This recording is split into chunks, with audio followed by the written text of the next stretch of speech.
What is up, guys? Basic Battles here today, and next death battle just got announced. Superboy-Prime versus the Sentry.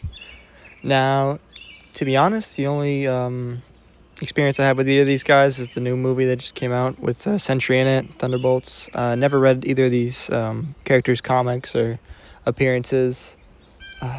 Do they have? I know he was involved in Crisis of Infinite Earths and stuff like that, but I'm not going to pretend that I know much about it. I've just been doing some minimal research just to try to get a grasp of it. But, mentally unstable gods that can destroy universes and stuff like that, I think is the main theme at play here. And, I like most death battles where they go big, at least recently. I liked Galactus Unicron. I liked Superman Goku.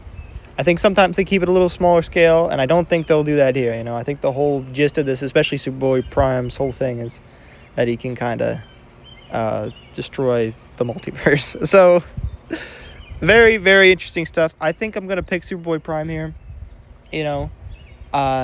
Sentry's got some good ones under his belt. Hulk, Thor, stuff like that. But the whole shattering reality and making his own punches is kind of helping me pick Superboy Prime here. I just think he's got a higher floor based on what I've been reading. So we'll see how it goes. But again, I'm not going to pretend I'm knowledgeable about this. I'm just really excited to see. The animation potential is off the charts here. Don't know what they're going to go with animation-wise. I think should just be like a sprite battle, right? We'll see. Very interested. But yeah, I do want to talk about Denji versus Yuji. Whoa, what a death battle that was.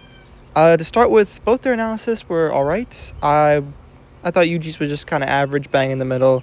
Kind of, it was consistent with both the story, and the versus stuff. It kept a good pace and balance of it. I honestly really like Denji's more. I thought that was more solid 7 out of 10 territory. It had more heart to it, in my opinion. I feel like it balanced the story stuff. I like a good death battle analysis. 60% story, 40% versus stuff. But, you still balance it with each other. That's the kind of balance I like, and I feel like Denji's hit that perfectly, especially towards the end there.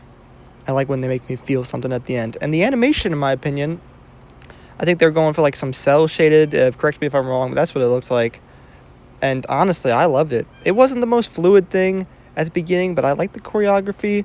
I like the abilities used, and they really popped off hard with some of the effects, especially at the end there. And the couple of fake outs they had it didn't get me really, but it was entertaining still. I thought both models was very expressive. I thought the voice work was very well done. I liked the track of the episode. Solid stuff, honestly. Really, really solid death battle. I don't really like to give ratings because I do want to do a big review at some point. I didn't do one for 2024 or 2025, but I do really want to do one eventually for all of the seasons. But if I had to give a rating for this one, I'd say it's a solid 8 out of 10. I liked it more than the last 2 episodes, which were both pretty decent to good, in my opinion. So, solid stuff. More bangers from the Chainsaw Man Jujutsu Kaisen series. But yeah, so that's my opinions on the future and the past death battle. Tell me your thoughts on Denji versus Yuji. Tell me who you think is going to win between Superboy Prime and the Sentry. And thank you guys for watching. Have a great day.